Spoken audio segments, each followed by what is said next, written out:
Bienvenue dans les évidences du Coran. Alors là, l'épisode est assez spécial. Mais d'abord, avant de commencer sur cet épisode 0, prendre cette citation assez intéressante qui se trouve dans le Coran, dans la sourate 14, verset 24.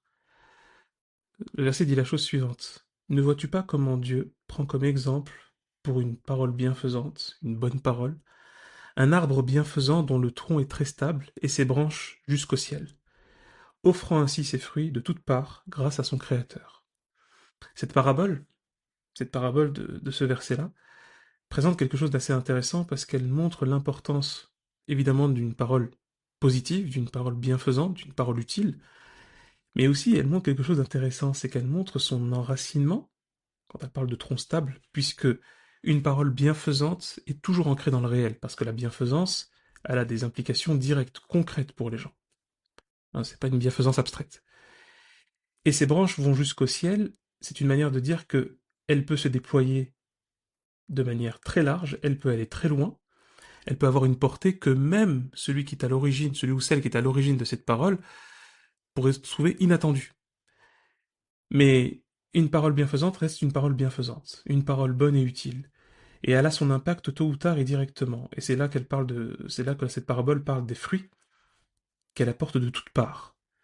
Ouais, de toutes parts, pourquoi? Parce que, encore une fois, c'est le principe même de cette bonne parole, de cette parole bienfaisante, c'est qu'elle n'est pas ciblée, elle n'est pas spécifique, elle est par nature universelle, puisque la bienfaisance est censée être le lot de toutes et tous. La bienfaisance est censée être le sort de chacun et chacune. Même si, bien sûr, malheureusement, certains voudront s'interposer ou empêcher ou obscurcir tout ça. Mais la réalité, c'est celle-ci. Une parole bienfaisante a un bien incalculable, a des conséquences immenses, et il suffit juste de s'en saisir et de pouvoir s'y lancer. Et c'est là que je me suis lancé. Je suis Hamza, chercheur en islamologie, docteur en sociologie. J'ai longtemps, assez longtemps même, travaillé sur toutes ces questions-là. Parfois ça s'est entrecroisé dans mon domaine de recherche, et parfois c'était assez éloigné. Et aujourd'hui je cherche en fait à présenter, à diffuser une approche qui consiste à réactualiser les significations coraniques. Ça veut dire quoi réactualiser les significations coraniques? C'est-à-dire que le Coran est un texte ancien. C'est un texte qui a 15 siècles, presque 15 siècles. Il s'inscrit dans la bascule qui a fait passer l'humanité de l'Antiquité au Moyen Âge. Son impact fut immense. Euh, il y a littéralement un avant et un après Coran.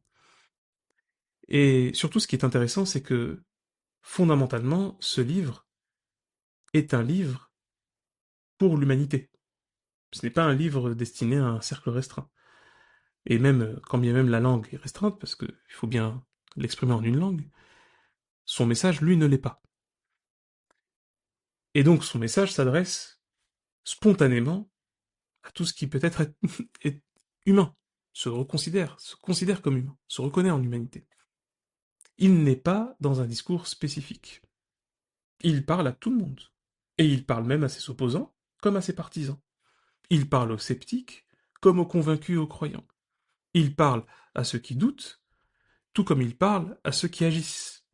Il parle à ceux qui sont dans des hautes sphères, tout comme il parle à ceux qui se retrouvent dans la banalité du quotidien. Il parle à tout le monde.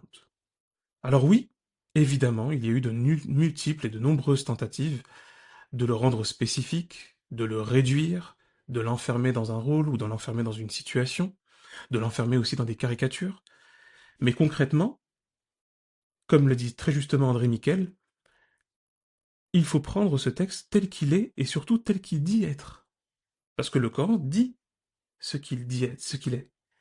Comme le dit aussi Anne-Sylvie Boiliveau, dans un ouvrage assez fondamental sur cette question-là, le Coran par lui-même, elle dit oui, le Coran dit, tient un discours sur lui-même.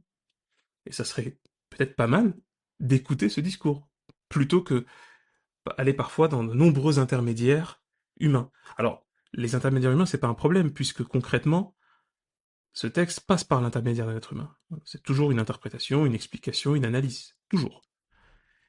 Mais plus ça va et plus on a pu se retrouver dans des situations où le texte n'arrive plus à s'exprimer. Non pas parce qu'il est muet, mais plutôt parce que il y a trop de bruit.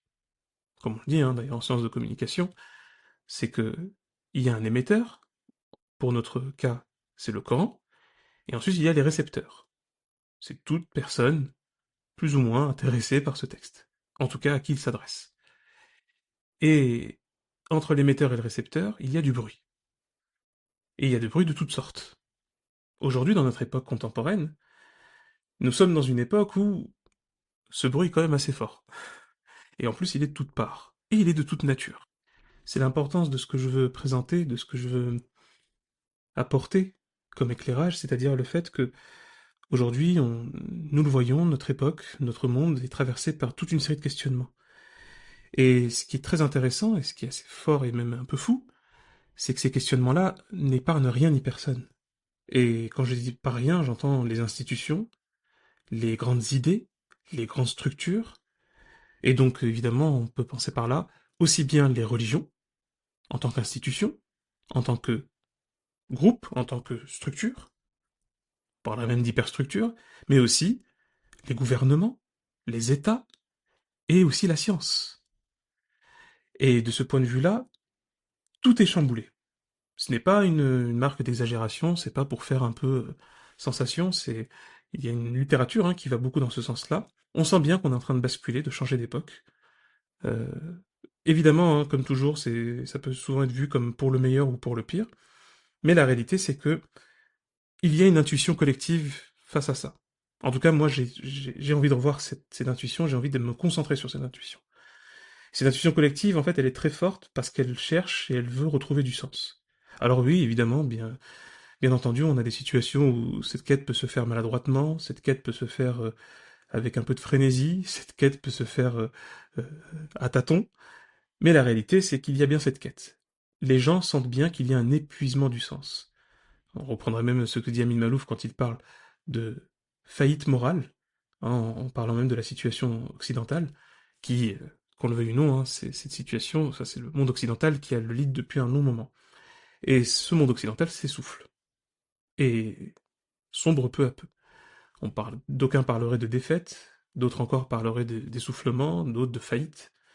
La réalité, c'est surtout qu'en fait, les choses changent, tout simplement. Mais la question du sens demeure. Non seulement elle demeure, mais elle se présente avec beaucoup plus d'acuité aujourd'hui. Et la conviction de ce travail, la conviction de mon travail, c'est que le discours coranique, lorsqu'il est approché rationnellement et spirituellement, en fait, il permet non seulement de retrouver cette bienveillance éthique qui a caractérisé l'élan central, l'élan majeur des premiers temps de la révélation, mais c'est aussi de stimuler, il a cette capacité hein, à stimuler l'ensemble des ressources morales, intellectuelles, sociales, économiques, scientifiques et politiques pour justement réussir à transformer le monde dans quelque chose que nous souhaitons réellement. Cet investissement éthique et philosophique. Donc, clairement, hein, ma démarche, c'est que ce podcast s'adresse à tous. Du public curieux, qui aimerait mieux connaître le texte, tout simplement, hein, parce qu'on en parle quand même beaucoup hein, du Coran. Mais on aimerait bien savoir ce que ça veut dire. Et aussi, ça fait un peu trop longtemps qu'on a des discours soit pleins de platitudes, c'est-à-dire des choses qui ont l'air bah, assez anodines ou parfois pas du tout claires, soit des discours complètement problématiques. D'ailleurs, ça c'est pas un scoop, c'est pas moi qui va vous l'apprendre, mais c'est une réalité.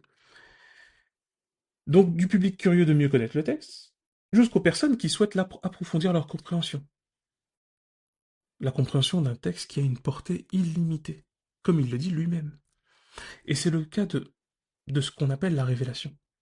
Et ça aussi, moi l'objectif, à travers ce podcast, c'est que je veux redonner aux mots leur sens. Tout simplement. Il ne s'agit pas de simplement défendre une école ou une opinion ou une doctrine, pas du tout. Il s'agit d'extirper le plus possible la racine des mots, de reprendre chacun des concepts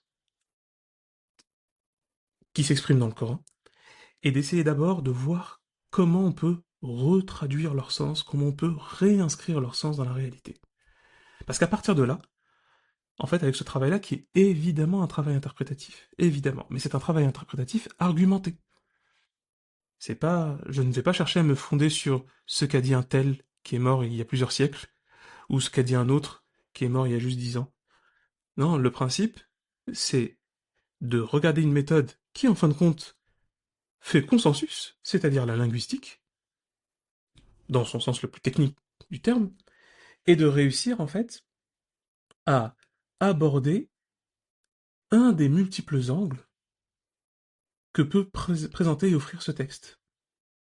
En l'occurrence, une notion spirituelle, c'est-à-dire que, comme d'ailleurs le présentait saint Augustin lorsqu'il parle de paradigme, et qu'il parle du paradigme de l'évangile, il dit que son paradigme c'est l'amour de Dieu, eh bien, on ne peut pas, hein, on ne peut pas faire l'économie, on ne peut pas prendre un détour qui consisterait à dire que le Coran n'exprime pas son paradigme. En réalité, il l'exprime beaucoup, et il l'exprime à de multiples reprises, et même il le présente de manière formelle. Et quel est ce paradigme? Le paradigme de la compassion universelle. La rahma. Un concept qu'on aura l'occasion d'épuiser, en tout cas d'essayer de le présenter. La rahma, qui est un concept très fort, très dense, très riche, qui a une puissance évocatrice remarquable, que tout arabophone d'ailleurs identifie assez spontanément, puisque ce terme-là glisse aussi bien de la notion de miséricorde générale à la notion utérine. Ouais. C'est-à-dire, oui, oui, clairement organique. Et parce qu'en fait, c'est une densité linguistique qui consiste à dire que ce terme recèle en lui-même l'idée de bonté, de clémence, de compassion, d'amour infini, de protection, mais d'ailleurs, mais aussi de vie, de vitalité, de vitalisme, puisque il y a l'idée de fonction dans ce qui est le rahim, ce qu'on appelle littéralement, hein, utérus en arabe, c'est rahim. C'est ça, c'est le mot. Et c'est la racine de ce mot-là. Et cela, par exemple, ça ne fait aucun débat. Ce n'est ni une question d'école, ni une question de doctrine, c'est tout simplement une question de langue. Et évidemment, par contre, à partir de cet élément de langue, on va commencer à tricoter, on va commencer à dérouler tout ce que nous pouvons comprendre, saisir, même imaginer, à partir même de ce terme. Et c'est comme ça qu'on veut faire à peu près pour les quelques milliers de mots qui se trouvent dans le Coran. Et la rahma, elle évoque donc cette notion d'amour, de compassion, de clémence, mais donc aussi de bienveillance et de vie. C'est d'ailleurs pourquoi, le Coran le dit très joliment, répondez à l'appel de Dieu et de son messager vers ce qui vous donne la vie. Lima yuhyikum, ce qui vous apporte la vie. Et là aussi, hein, il y a tellement de choses à dire sur cette notion même de vie dans le Coran qui est extrêmement riche et intéressante. Mais il y a donc cette idée-là, c'est-à-dire que lorsque je veux interpréter, c'est-à-dire je veux analyser, interpréter, approfondir, analyser, décortiquer même les termes coraniques, je vais les faire d'un point de vue technique, je vais voir la racine de chaque mot, hein, c'est comme ça qu'on opère avec une langue comme l'arabe. On parlera également aussi hein, de la question de la langue arabe, parce qu'on a dit beaucoup de choses sur elle, et pas forcément toujours des bonnes choses. Mais littéralement, on verra que par sa racine, on aura des faisceaux de sens qui montrent bien d'ailleurs toute la richesse polysémique, hein, c'est-à-dire la capacité que possède un mot en langue arabe. C'est pas il n'y a pas que l'arabe hein, qui fait ça évidemment, hein, mais comment un mot en langue arabe arrive à épouser un nombre parfois incalculable de sens, sans même qu'il y ait contradiction. Et c'est ça qui est très puissant dans la cohérence linguistique. C'est-à-dire comment une langue arrive à maintenir sa cohérence évocatrice. Parce qu'elle a cette force en elle qui permet d'évoquer les choses à la fois esthétiquement, mais aussi pratiquement. Donc à partir de cette méthode-là, on prend la racine, on identifie les faisceaux de sens, et on interprète. On interprète comment? On interprète par nos capacités intellectuelles, évidemment, mais c'est-à-dire qu'on va mobiliser, et c'est ça que je cherche à faire, moi, c'est de mobiliser les sciences humaines et les sciences naturelles, de sorte à ce que on arrive à avoir un sens qui colle le plus possible à notre réalité, à notre vie concrète, à nos existences, mais tout cela avec un angle assumé, un paradigme totalement assumé, celui d'une bienveillance, d'une vitalité, d'une compassion inconditionnelle. Car en réalité, s'il y a bien une chose qui est certaine, quelle que soit la manière dont on envisage le propos, hein, s'il y a bien une chose qui est certaine, ce n'est certainement pas moi, ni qui que ce soit d'autre, qui peuvent, d'une manière ou d'une autre, devancer, dépasser la clémence, la bonté divine. Et ça, c'est un paradigme fondateur. Ça, c'est un paradigme qu'on ne peut pas prendre à la légère. Et il est central.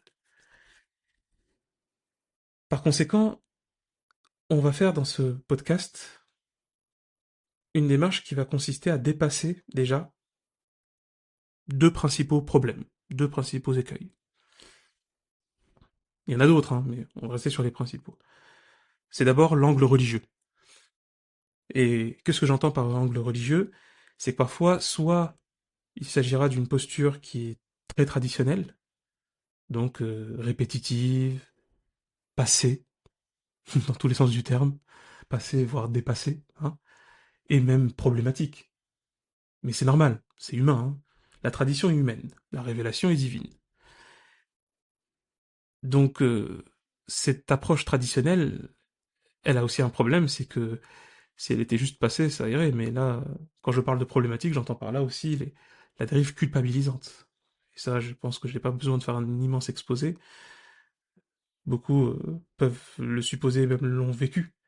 Ces rhétoriques, en fait, de tourmente, qui mobilisent en fait des registres négatifs, qui pensent même que on peut appeler les gens à la foi, on peut appeler les gens à Dieu, on peut appeler les gens à pratiquer, on peut appeler les gens à faire le bien, en les terrorisant. Enfin, c'est je veux dire, on a quand même aujourd'hui suffisamment de recul pour dire et pour le clamer assez fort que ça ne marche pas du tout. C'est même contre-productif. C'est pas du tout ça qu'il faut faire. Et parfois aussi, dans le discours religieux, il y a des discours qui peuvent être parfaitement symboliques. Alors, c'est pas qu'il n'y a pas de symbole dans le Coran, hein. Comme tout texte qui se respecte, il y a, surtout un texte de ce type, il y a du symbolisme, il y a de l'allégorie, il y a des images, il y a des, des éléments métaphoriques assez puissants. Il y a des éléments profonds, subtils, bien sûr, mais il faut pas confondre subtilité, nuance et profondeur avec sophisme et sophistication. À un moment donné, on ne comprend plus rien. On devient obscur. Et ça devient à ce moment-là très élitiste. Et ça aussi, c'est quelque chose que je ne veux pas faire basculer dans le propos de ce podcast. Mais de l'autre côté, cet autre problème aussi que je veux évoquer, c'est l'approche polémique, qui se retrouve dans différentes sphères. Et donc, j'entends par polémique le fait d'utiliser, si vous voulez, le Coran comme une arme, soit pour le Coran, soit contre le Coran. Mais à chaque fois, dans les deux cas, c'est de l'utiliser comme une arme. Donc, ceux qui sont pour, ce seraient ceux qui vont l'utiliser comme étant un outil de dénigrement, d'intolérance, de, de disqualification, de toutes celles et ceux qui n'entrent pas dans leur compréhension, hein, certainement pas ce que dit le Coran, mais dans leur compréhension étriquée du texte. Voilà. C'est un peu une posture trop apologétique. Voilà.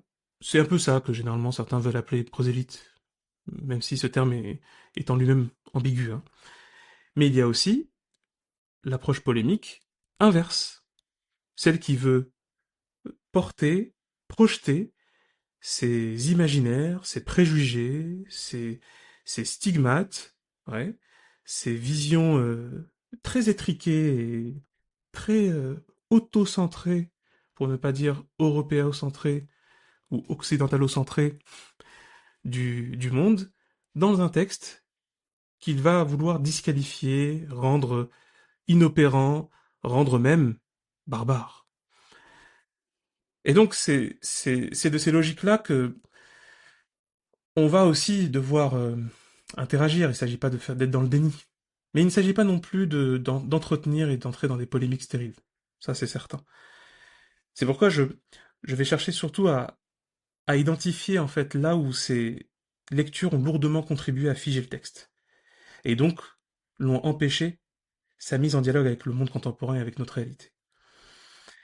Et c'est ça que j'entends lorsque je parle de proposer une lecture scientifique et spirituelle du Coran. Le Coran n'est pas, qu'on soit clair, hein, le Coran n'est pas un livre de science. C'est-à-dire, c'est pas un bouquin scientifique. C'est pas un ouvrage scientifique. Ça aussi, comme je l'ai dit au départ, quand on le prend pour ce qu'il est, ce n'est pas ce qu'il dit. Ce n'est pas ce qu'il dit être. Par contre, ce qui est certain, c'est qu'il est structuré, il est habité par une logique qui vise à stimuler la curiosité de ses lectrices et de ses lecteurs, à animer, mettre en mouvement l'esprit curieux et l'esprit, in fine, scientifique de sa lectrice et de son lecteur. C'est indéniable. Indéniable pourquoi? Parce que, à l'aube de sa révélation, au moment où il a commencé à être diffusé, nous avons assisté à une des explosions les plus immenses de l'histoire humaine sur le plan scientifique. Et cela, non seulement les musulmans en témoignent, mais en réalité l'humanité, dans toutes ses composantes, dans toute sa variété confessionnelle et culturelle, en a été non seulement les témoins, mais plus encore, en ont été également les acteurs. Et c'est ça qui est le plus intéressant. C'est-à-dire que, oui, on a toujours du mal un peu à l'exprimer, on parle de savoir arabe, ou de savoir arabo-islamique, ou de civilisation arabo-musulmane, mais la réalité, c'est que, si on veut être assez technique, ce serait plutôt une civilisation coranique qui a fait se joindre des Indiens, des Chinois, des Européens, des Africains, des Scandinaves, qui ont contribué directement ou indirectement à l'élaboration des savoirs qui se sont complètement transformés à cette époque-là, permettant la production d'un inédit à cette échelle, celle de l'université avec un grand U. Et cela, c'est ça qui m'intéresse, c'est ça qui m'anime, parce que c'est aussi ça mon héritage.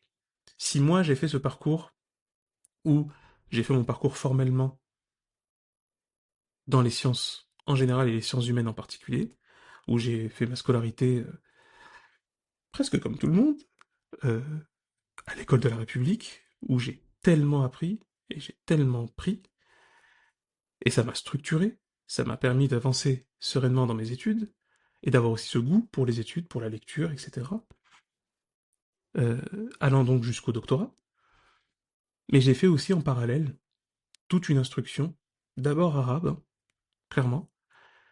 C'est une instruction officielle arabe que je faisais en parallèle de mes cours à l'école publique, jusqu'à en fait approfondir, en particulier effectivement dans tout ce qui va être l'apport de la civilisation islamique. Donc aussi bien les belles lettres que la philosophie, l'éthique et la spiritualité. Et évidemment, tout cela se retrouve étant une des composantes de la théologie.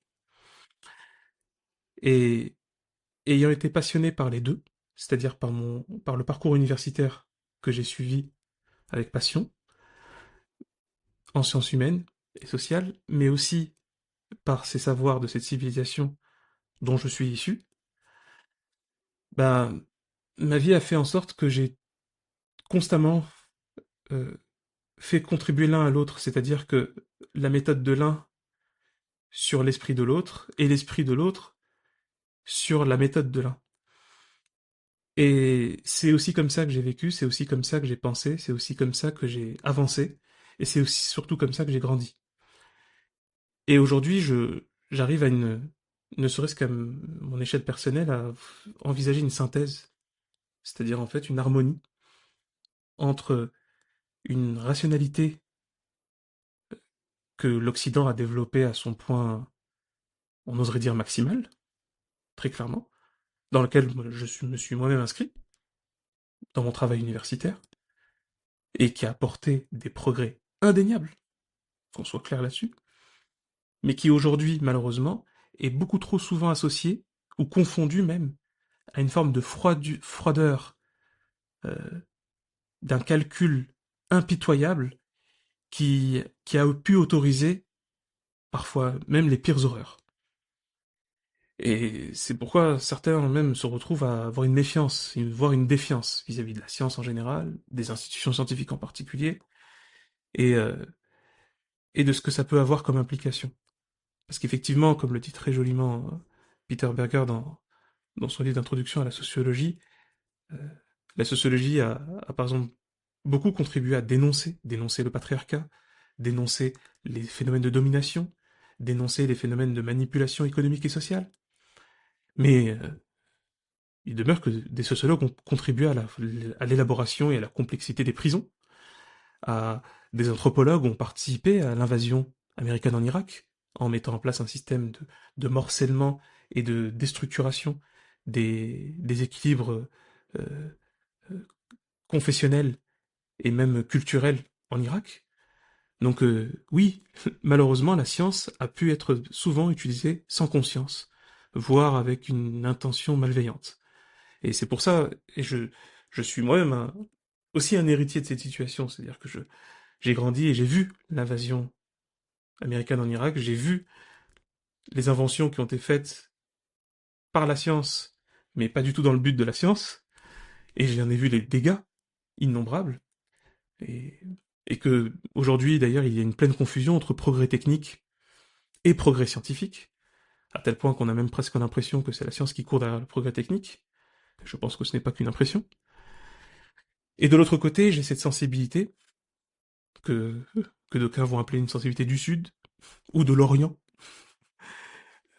avec toujours cette impression que c'est une sensibilité d'un ailleurs, mais que mon histoire personnelle, mais aussi mes investigations ont pu montrer qu'elle n'est pas si étrangère qu'on le croit dans ce monde occidental d'où je parle. Mais cette spiritualité est une spiritualité qui n'est pas une spiritualité éthérée, hein, une vapeur comme ça qui surplombe ma tête et qui me fait plaisir à voir ou à entendre, ou qui est là pour me conforter dans une forme de douce certitude qui me permet de rendre mon quotidien moins douloureux. Non, ma spiritualité est une spiritualité qui s'inscrit dans le réel, qui s'applique à cette modernité, qui interagit avec elle, qui entre en tension, et qui a comme conséquence de, de soutenir une éthique exigeante. Parce que c'est bien là l'enjeu, c'est d'avoir une éthique exigeante en toutes circonstances. Réussir en fait à être fidèle à un ensemble de principes pour eux-mêmes, pour ces principes-là, parce que ces principes sont fondamentaux, parce que ces principes sont nécessaires, parce que ces principes apportent quelque chose de central à l'existence humaine. Ces principes de solidarité, ces principes de générosité, ces principes d'égalité, ces principes de liberté, ces principes de justice, qui ne sont pas simplement des mots, des jolis mots, des emblèmes, des devises. Ils sont en réalité l'expression de quelque chose de profond, qui, lorsqu'ils sont incarnés, transforment notre sort, transforment le monde. Et malheureusement, je n'ai que trop vu, effectivement, euh, beaucoup de choses qui ont laissé aux gens l'impression que ces mots étaient creux, l'impression que ces mots n'étaient pas opérants, l'impression que ces mots étaient dans le meilleur des cas l'expression d'une bonté faible, incapable de changer la réalité face à l'accumulation de puissance que peuvent avoir précisément ceux qui n'ont pas ces principes. Ben moi je ne pense pas ça. Moi je pense que nous devons avoir l'efficacité de nos principes. Alors c'est facile à dire, hein, mais c'est dur à faire. Ça ne veut pas dire que c'est impossible. Mais et surtout, ça veut dire que c'est nécessaire. Mais évidemment, et c'est même l'un des principes même de ce champ de valeur, de cette éthique, c'est qu'on ne peut pas y arriver seul. On ne peut pas faire ça comme ça de manière miraculeuse, on ne peut pas faire ça par héroïsme. On fait ça collectivement, par une intelligence collective, une sincérité collective et une spontanéité collective, pour peu évidemment qu'elle soit libre. Et cette liberté, elle est effectivement pas toujours évidente à obtenir, mais elle est presque tout le temps, elle est même pas presque, elle est tout le temps nécessaire à réaliser.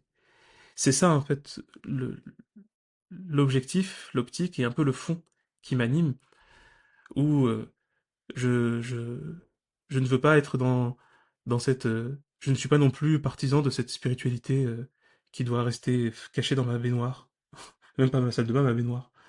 Et en étant là, en train de dire pudiquement pardon, pardon de penser à faire des choses positives, pardon de vouloir transformer le monde pour qu'il soit meilleur, pardon de croire fermement à des utopies, pardon de refuser le monde dans son lot d'injustice, dans son lot d'horreur, dans son lot de misère, dans son lot de domination.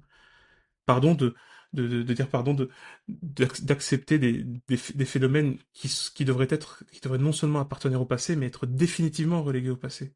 En domination masculine, en intolérance et stigmatisation et discrimination, de toutes les différences qui peuvent exister sur cette terre, de ne pas, de ne pas faire la part des choses entre ceux qui commettent des torts et ceux que nous accablons simplement pour ce qu'ils sont. C'est quand même délirant. Et c'est à partir de là aussi que je suis animé de ce qu'on appelle cette spiritualité exigeante, qui vise en fait à ancrer sa démarche dans le réel, et donc à proposer, en fait, cette articulation entre une lecture scientifique, c'est-à-dire qu'elle va être étayée, argumentée, je mobiliserai le plus de sources possible, et je la mettrai à la disposition de chacun et chacune. Alors évidemment, le travail que j'ai entrepris est un travail lourd, dense, qui a pris du temps, qui a pris beaucoup de temps, qui évidemment doit avoir son lot d'imperfections, mais qui cherche quand même à être très rigoureuse hein, comme entreprise. Euh, et évidemment, le format d'un podcast ne permet pas de déployer toute l'étendue du travail que j'ai pu mener, que je continue de mener d'ailleurs. C'est pourquoi il y a une plateforme qui va être mise en place, hein, qui est même mise en place concomitamment à ce travail-là, qui va être une plateforme Patreon, dans laquelle en fait il y aura des contenus exclusifs fatalement parce que dense, parce que approfondi, parfois assez exigeant, je l'avoue. Et ce n'est pas pour refaire ce n'est pas pour ni pour être pédant ni pour être condescendant. C'est que il y a un travail qui parfois, enfin même assez souvent est de niveau universitaire. Je veille particulièrement à ce que ça soit accessible à toutes et tous. Mais justement, pour cela, il faut lui donner son temps et son espace. Et vous le devinez bien, les podcasts ne sont pas spécifiquement faits pour ça. L'intérêt de ces podcasts-là, c'est d'abord d'introduire, de présenter, de diffuser une autre lecture, une autre manière de penser le Coran, une autre manière d'agir avec lui, une autre manière d'interagir avec lui surtout, une autre manière de l'entendre, une autre manière donc de le lire. Et l'objectif, c'est de lui donner un sens tel que il est fidèle aux premiers instants de son texte et qui arrive à renouer avec cette dynamique initiale qui a été celle d'une course effrénée vers la sagesse et le savoir. Comme le dit cette magistrale expression, si le savoir était accroché aux étoiles, il faudrait monter au ciel pour les recueillir. C'est cet élan-là, cette poussée, cette puissance, cette force que je veux, autant que faire se peut, présenter dans ce podcast. C'est un travail sincère, c'est un travail profond, c'est un travail difficile, mais surtout un travail nécessaire, qui ne se veut ni apologétique ni polémique, mais qui s'inscrit surtout dans une quête de clarté, de sens et de résonance avec le réel. Donc vous l'aurez compris, ce podcast n'est pas à proprement parler un cours de théologie, ni même une prédication. Bon, certains pourraient croire ça, mais ça après chacun interprète comme il veut. Mais donc ce n'est ni un cours de théologie, ni une prédication, et encore moins une lecture sectaire. Mais ce n'est pas non plus un rejet des traditions. Il s'agit en fait d'assumer ce qui appartient au passé, mais aussi d'assumer ce qui se poursuit dans le réel, par sa pertinence, par sa valeur, par son importance dans les relations humaines et dans les existences de chacun. Donc idéalement, ce que vous verrez à travers et au fil des épisodes, surtout dans la formule normale, et pourquoi je parle de formule normale? Parce qu'il y aura une formule toujours exceptionnelle, et cela pour tout un tas de raisons, pendant le ramadan, c'est que l'épisode sera toujours entre 28 et 36 minutes, et normalement pour le moment hebdomadaire. A priori, c'est les vendredis que ça va sortir. La structure, elle est plutôt simple, hein, c'est qu'on va faire en sorte de présenter en introduction le thème, souvent avec un texte, sur la base d'un texte ou d'une citation, et ensuite on fait une analyse linguistique. Cette analyse linguistique, elle est importante et précieuse parce que d'abord elle situe la méthode, qui est la mienne, mais surtout, elle permet à chacun et chacune d'entre vous de vous approprier le travail que j'essaie de présenter. Parce qu'après, vous pouvez éprouver ce travail-là. Et oui, vous pouvez le vérifier, mais vous pouvez... C'est le principe de la falsifiabilité, hein. Vous pouvez le falsifier. Ça veut dire quoi le falsifier? Ça veut dire vous retrouver avec le texte et voir est-ce que ça fonctionne quand on l'utilise ailleurs? Est-ce que cette explication, elle tient? Est-ce que cette explication, elle fait sens? Alors des fois, c'est très facile à faire, et puis des fois, ça sera très difficile. C'est normal. Le texte coranique est simple dans son message, mais il est quand même complexe dans la puissance de ses évocations, de sa structure et de sa rhétorique. C'est normal. Et l'un ne s'oppose pas à l'autre. C'est ce qui fait la richesse de ce texte. Et ensuite, je mettrai en dialogue, après cette analyse linguistique, les sciences qui peuvent être mobilisées. Moi, je vais faire ça systématiquement, parce que j'y tiens beaucoup. En gros, quand un passage coranique parle de botanique, eh ben on va, même si c'est pas mon domaine, hein, eh ben on va essayer d'extraire autant que faire se peut, modestement, ce que peut dire la botanique sur tel terme. Pourquoi? Parce que c'est l'une des manières les plus franches, et donc les plus claires pour chacun d'entre nous, de comprendre, grâce à notre recul scientifique, qu'est-ce que ce mot, qu'est-ce que cette idée, qu'est-ce que ce passage peut pouvoir impliquer. Et ça, c'est trop intéressant. Et vous aurez clairement l'occasion de le voir. Et ensuite, on proposera une synthèse, et systématiquement, toujours quand dans la mesure du possible évidemment, il y aura une bibliographie qui sera disponible en description.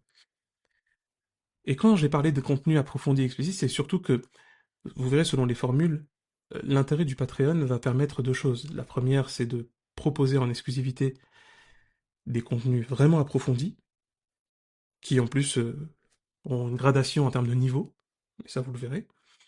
Mais aussi, dans les formules assez avancées, il y aura donc l'opportunité de mettre en place des ateliers dans lesquels on travaillera en fait en comité euh, des thèmes, des passages et des questions très précises, très concrètes, qui permettront non seulement d'éprouver la méthode que je défends, mais surtout de pouvoir la manipuler, cette méthode, et l'expérimenter et voir à quel point, eh bien, elle peut avoir un impact assez décisif. Je dirais donc en conclusion que ce podcast est une invitation à penser, mais aussi une invitation à ressentir, et donc au final une invitation à comprendre autrement. Elle n'est ni une opinion, ni une proclamation dogmatique. Elle a son lot d'imperfections, mais elle a aussi surtout tout son lot d'efforts. Comme le dit très joliment cette expression connue du monde musulman, selon son lot d'ijtihad, c'est-à-dire cet effort que nous faisons à partir de nous-mêmes pour sortir de nous-mêmes et sortir de notre confort intellectuel, moral, philosophique, et essayer d'arriver à trouver un sens nouveau, de trouver une application nouvelle, de trouver une conséquence concrète à ce que nous pensons en comprendre et ce que nous pensons voir dans le texte. Merci beaucoup. Merci d'avoir écouté cet épisode un peu spécial, cet épisode de présentation, où je me livre assez rarement d'ailleurs, mais là j'ai pu le faire. Cet épisode qui inaugure en termes de démarche, mais pas en termes de sortie, ce podcast, ce nouveau podcast pour vous qui est les évidences du Coran. J'expliquerai aussi pourquoi ce terme, les évidences du Coran, mais ça sera pour une prochaine fois. En tout cas, pour aller plus loin, vous aurez toujours une biographie. Et si vous voulez soutenir mon travail, et si vous voulez découvrir encore bien plus, comme je l'ai dit tout à l'heure, eh bien, je vous donne rendez-vous avec un immense plaisir sur le Patreon des évidences du Coran. Et d'ici là, je vous dis à très bientôt pour un nouvel épisode. Et j'ai envie de vous dire, continuons à chercher ensemble cette clarté et, et aussi à alimenter intellectuellement comme moralement et émotionnellement, notre bienveillance mutuelle. Merci encore et à très bientôt.